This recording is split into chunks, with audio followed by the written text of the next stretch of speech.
OPS அவர்கள் திராவிட முன்னேற்றக் கழகத்தில் இணைந்ததன் மூலம் திராவிட முன்னேற்றக் கழகத்திற்கு மட்டுமல்ல, அதன் தலைமையிலான மதசார்பற்ற முற்போக்கு கூட்டணிக்கும் கூடுதல் வலிமை சேர்ந்திருப்பதாக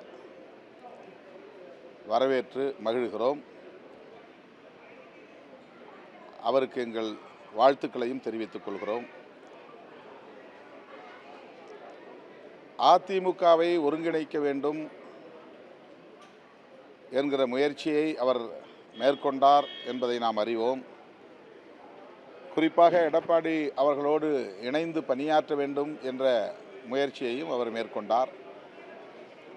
அது நிறைவேறாத நிலையில் அவர் பாஜகவில் போய் சேர நினைக்காமல் திமுகவில் சேர்ந்திருக்கிறார் என்பது அவர் மீதான நன்மதிப்பை மேலும் உயர செய்திருக்கிறது.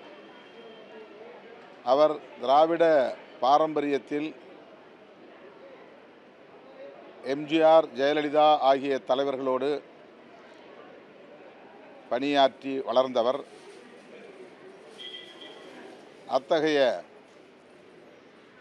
பாரம்பரியத்தை பாதுகாக்கும் வகையில் வலதுசாரி அமைப்புகளோடு தன்னை இணைத்து கொள்ளாமல் மீண்டும் அதே திராவிட பாசறையில் தன்னை இணைத்து கொண்டது வரவேற்க தகுந்தது, பாராட்டுகிறோம்.